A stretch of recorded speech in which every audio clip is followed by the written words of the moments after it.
Good morning பிள்ளைகள்.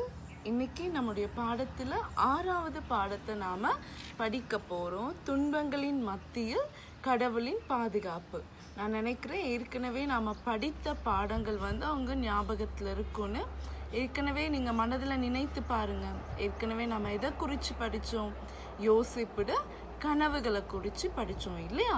இப்போ யோசிப்பிட கனவுகளுக்கு அப்புறம் என்ன நடக்க போகுது அப்படின்றத தான் நாம் இந்த பாடத்தினூடாக படிக்க போகிறோம். மறுபடியும் நான் சொல்கிறேன், இந்த பாடத்தின் தலைப்பு துன்பங்களின் மத்தியில் கடவுளின் பாதுகாப்பு. யோசேப்பு பலவிதமான துன்பங்கள் அவர் சந்திச்சிருந்தாலும் அதற்கெல்லாம் மத்தியில் எவ்வாறு கடவுளுடைய பாதுகாப்பு இருக்குது அப்படின்றத தான் நாம் இந்த பாடத்தினூடாக கற்றுக்கொள்ள போகிறோம். பிள்ளைகளுடைய திருமறை இருந்தால் நீங்கள் திருப்பிக் கொள்ளுங்க. தொடக்க நூல் 37:12 தொடக்கம் 26. இதை நீங்கள் வாசிச்சிங்கன்னா இதில் உங்களுக்கு டீச்சர் சொல்கிறத விட அதிகமான காரியங்களை விளங்கிக்கக்கூடியதாக இருக்கும். ரைட். இப்போ நம்ம ஏற்கனவே படித்தது என்னத்தை பற்றி பிள்ளைகள்? யோசேப்புண்ட கனவு இல்லையா? யோசேப்பு என்னென்ன கனவுகள் கண்டாரு? 11 அரிக்கட்டுகள் சுற்றி நின்று யோசேப்பிட அரிக்கட்டை வணங்குவதை போல ஒரு கனவு கண்டாரு. அப்புறம் சூரியன், சந்திரன், 11 நட்சத்திரங்கள் யோசேப்பை வணங்குவது போல கனவு கண்டாரு. இப்போ இந்த 2 கனவுகளினால உங்களுக்கு தெரியும் அதன் அர்த்தம் என்ன? அவனுடைய சகோதரர்களும் பெற்றோரும் யோசேப்பை வணங்குற மாதிரியான அர்த்தம் தான். இப்போ இதனால் அவருடைய சகோதரர்கள் ரொம்பவுமே கோபமாக இருக்கிறாங்க. யார் மேலே?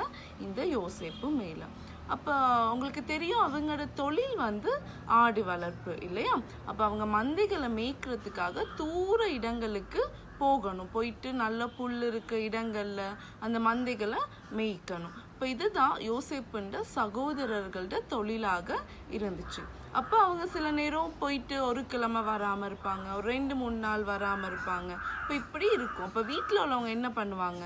அவங்களுக்கு சமைத்து அவங்களுக்கு உணவுகள் எல்லாம் அனுப்புவாங்க. அப்போ இப்படி ஒரு நாள் யோசேப்புண்ட சகோதரர்கள் தூர இடங்களுக்கு ஆடுகளை மேய்க்க போனனால யாக்கோபு என்ன செய்கிறாருன்னா யோசேப்பை கூப்பிட்டு அவர் கையில் அவங்களுக்கு தேவையான உணவு பண்டங்களை கொடுத்துட்டு சொல்கிறாரு, நீ உண்ட சகோதரனை போயிட்டு பார்த்துட்டு அவங்கள நலம் விசாரிச்சுட்டு வா அப்படின்னு சொல்கிறாரு. இப்போ யோசேப்பு என்ன பண்ணுறாரு?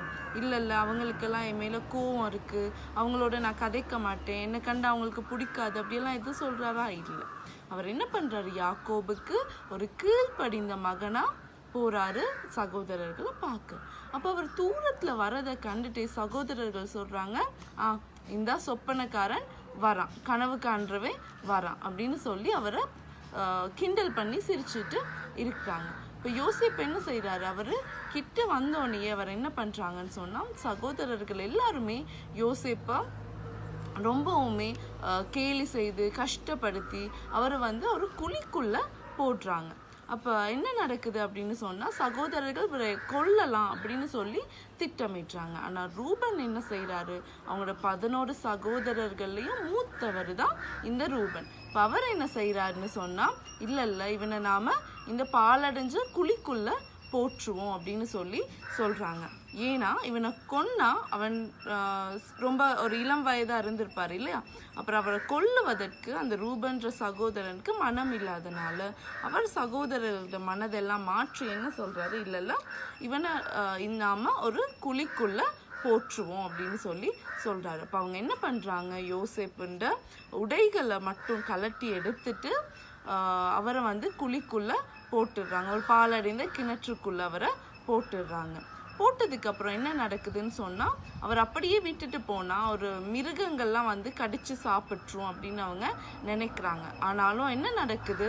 அவங்கள வர குழியிலேருந்து எடுத்து அவங்க மீதியானியருக்கு விற்று போடுறாங்க. மீதியானியர் ஒரு இஸ்ரவேலில் ஒரு யூதர்கள் மாதிரி அவங்க வேறு நாட்டில் உள்ள மக்களை தான் இந்த மீதியானியர்னு நாம் சொல்கிறோம். இப்போ அவங்களுக்கு அவரை விற்று போட்டுடுறாங்க. ஆனாலும் இதெல்லாவற்றின் மத்தியிலும் யோசேப்போட கடவுள் இருக்கிறாரு. ரைட். அப்போ கொல்லுவோன்னு அவங்க மனதுக்குள்ளே இருந்த ஒரு காரியம் அது என்னது குழிக்குள்ளே போட்டு மீதியானருக்கு விற்றுருவோம் அப்படின்ற அளவுக்கு போயிருச்சுது.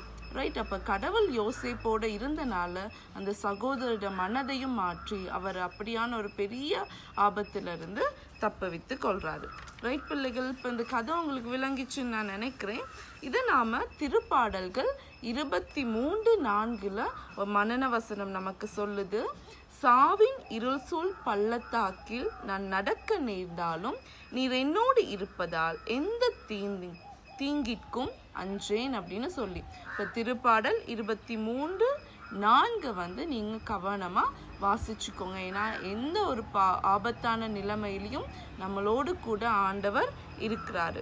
ரைட். அப்போ ஆண்டவரால் நமக்கு உதவி செய்ய முடியும். அது என்ன நிலைமையாக இருந்தாலும் நம்ம ஆண்டவரோடு இருக்கும் போது, அவருக்குள்ளாய் நாம் ஜீவிக்கும் போது ஆண்டவர் எப்படியான சிச்சுவேஷன்லையும் என்ன பண்ணுவார், நமக்கு உதவி செய்வார். ரைட். அப்போ யோசேப்பை பாதுகாக்க ஒரு ரூபன் இருந்த மாதிரி, ரைட். அப்போ கடவுள் நமக்கும் நம்ம ரொம்ப கஷ்டப்படுற நேரங்களில், ஆபத்தான நேரங்களில் யாரோ ஒருவர் மூலியமாக நம்முடைய தேவைகளை ஆண்டவர் சந்திப்பார். ரைட். இப்போ நம்ம இந்த கற்றுக்கொண்ட இந்த காரியங்களுக்காக நம்ம ஒரு கண்களை மூடி ஜெபிப்போம். அன்பான கடவுளை, இன்றைய நாளிலும் கூட தகப்பனே ராஜா, இந்த பாடத்தை கற்றுக்கொள்வதின் ஊடாக நீங்கள் எங்களோட இடைப்பட்டீங்க. எந்த சூழ்நிலையிலும் எங்களுக்கு உதவி செய்வது உங்களுக்கு இலகுவான காரியமாக இருக்கிறது. எங்களை ஒவ்வொருவரையும் நீங்கள் பாதுகாத்து கொள்ளுங்க. எல்லா பிரச்சனைகளுக்கு மத்தியிலும், துன்பங்களுக்கு மத்தியிலும் உமது பாதுகாவல் எங்களோடு இருக்கின்றதை நாங்கள் விசுவாசிக்கிறோம். இயேசுவின் மூலமாய் ஜெபிக்கிறோம் கர்த்தாவே. ஆமென்.